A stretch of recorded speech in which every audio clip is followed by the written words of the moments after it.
पातशाह है।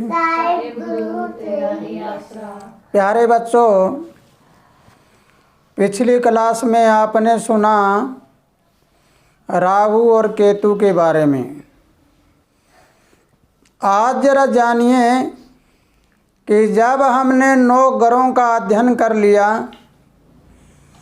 आकाश वाले ग्रह, हमारे शरीर में ग्रह, हमारे घर में ग्रह और हमारे नाते रिश्तों में ग्रह, इन सभी ग्रहों को मिलाकर अगर हम देखते हैं तो इससे आगे चल के हमें पता लगता है कि हम कौन सी दिशा में निकल रहे हैं घर से, यानी हमारा मुख्य रास्ता किधर है, कौन सी दिशा में है। अगर हमें ये और पता लग जाए तो हमें अपने घर के बारे में पूरा पता लग जाता है कि हमारा घर कौन सी दिशा में जा रहा है। तो प्यारे बच्चों, लीजिए चारों दिशाओं के बारे में आपको अवगत कराना चाहूँगा कि सबसे पहले हम लेते हैं पूर्व दिशा को। पूर्व से सूर्य उगता है, इसमें गर्मी होती है, ये क्षत्रिय है, ये दिशा क्षत्रिय वर्ण की है। और इसके ठीक सामने पश्चिम में सूर्य अस्त होता है, वहाँ पर जाकर वो दिशा सुदर होती है। आपको समझना ज़रूरी होगा कि सुदर और क्षत्रिय दोनों दिशाएं आमने सामने है, और ये क्यों है। अब लीजिए अगली दिशा।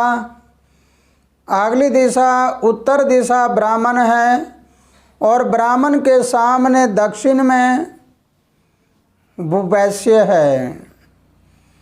तो आइए अब हम देखते हैं कि हमारे घर के रास्ता कैसे लगता है। अगर हमारा घर पूर्व मुखी है तो पूर्व मुखी घर में जब सूर्य उगता है तो उगने से पहले आने वाली ऊर्जा होती है, वो भारी मात्रा में अपने साथ ऑक्सीजन गैस लेकर आती है। आपको शायद जानकारी है लगभग सभी को कि पौधे दिन में ऑक्सीजन छोड़ते हैं और रात को ऑक्सीजन लेते हैं, यानी दिन में कार्बन डाइऑक्साइड ग्रहण करके ऑक्सीजन को छोड़ते हैं और रात्रि को इसका उल्टा होता है, यानी विपरीत होता है। अब हमें जानना है कि जब सुबह सवेरे सारे पौधे वनस्पतियाँ एकदम से परिवर्तन करती है सूर्य निकलने के साथ, तो एकदम से ऑक्सीजन का गोला छोड़ती है। ऑक्सीजन एकदम से तेज़ी से बहती है, तो वो ऑक्सीजन हमारे अंदर जब प्रवेश करती है तो हमारे घरों में प्रवेश करती है। अगर घर हमारा सही तरीके से बना हुआ हो वास्तु के अनुसार, तो पूर्व मुखी घर में मंगलाचार रहते हैं। लेकिन फिर दरवाज़ा इसका प्रभाव डालता है कि अगर दरवाज़ा हमारा सीधा अग्निकोण में हो तो फिर तरक्की ज़रूर होगी, लेकिन कांटों पे चल के तरक्की होगी, मुश्किलों में। पूर्व मुखी सड़क है हमारी, तो वो सड़क अच्छी होती है और उसमें हमारे द्वार हैं, उसमें ऊर्जा है, वो अच्छी ऊर्जा अंदर प्रवेश करती है, तो उसमें ताकतवर रहता है इंसान। दूसरी दिशा इसके सामने, पूर्व के सामने पश्चिम है। पश्चिम दिशा में अगर हमारा मुख है, यानी सड़क है, तो उस सड़क में हमारे ऊपर प्रहार होता है, यानी वो इससे नीचे है, क्योंकि वो सुदर दिशा होती है।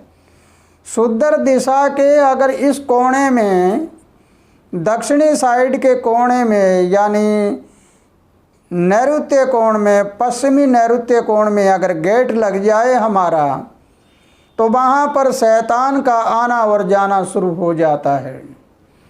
शैतानी ताकत बढ़ जाती है। और इधर ईशान कोण की जो भगवान की ताकत होती है, परमेश्वर की ताकत होती है, वो घट जाती है। तो उस घर में नुकसान होना निश्चित होता है। तो मेरे प्यारे बच्चों, अगर ये बात समझ आई है आपको, तो एक दिशा ऊपर है, एक नीचे है, तो ये दिशा हमेशा नीची होनी चाहिए, क्योंकि जब ऊर्जा चलती है तो ऐसे चलेगी, ऊपर की ओर जाएगी। अगर दक्षिण मुखी घर है आपका तो आगे से ऊंचा हो और पीछे से नीचा हो। इसी प्रकार अगर दूसरी दिशा को देखते हैं, दूसरी ओर चलते हैं, तो उत्तर दिशा है, उत्तर ब्राह्मण होती है, इसमें ज्ञान होता है, इसके सामने वैश्य होता है। अगर वैश्य की ओर ये नीचा होगा, दक्षिण नीचा होगा, तो घर में नुकसान निश्चित होता है।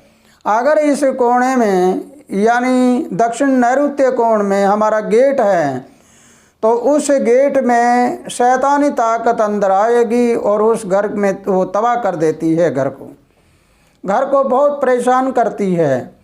अगर दक्षिण मुख का घर हो, दक्षिण में हमारे सड़क हो, तो आगे से ऊंचा और पीछे से नीचा होना चाहिए। अगर हम गेट रखते हैं तो दक्षिणी अग्नि कोण में अगर गेट रख दिए जाए, या थोड़ा सा अगर ज़्यादा जगह है तो थोड़ा सा छोड़ कर रख दिया जाए, तो उस घर में और आगे से ऊंचा पीछे नीचा कर दिया जाए, ईशान कोण खाली रख दिया जाए, तो फिर भी उस घर में ठीक हो सकता है।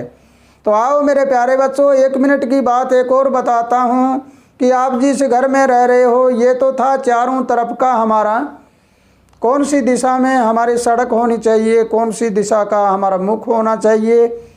इस मुख के साथ साथ एक बात को और याद रखना, जिस घर में सड़क सीधी आके टकराती है और वहाँ पर जाके गली बंद हो जाती है, तो वहाँ उस घर में कभी भी सुख शांति नहीं होती और ना तरक्की होती।